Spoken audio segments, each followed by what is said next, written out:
Howard Fire Rescue says that deadly house fire that killed 26-year-old twin sisters Haley and Kayla Fritsch last November was caused by gasoline vapors igniting inside that home. Fire happened November 6th at 1340 Rockwell Road.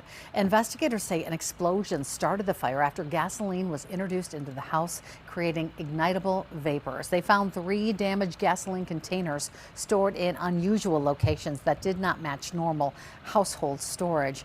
They confirm Haley and Kayla Fritsch, the only people inside the home at the time. Investigators are confident no one else was involved in this. In Fond du Lac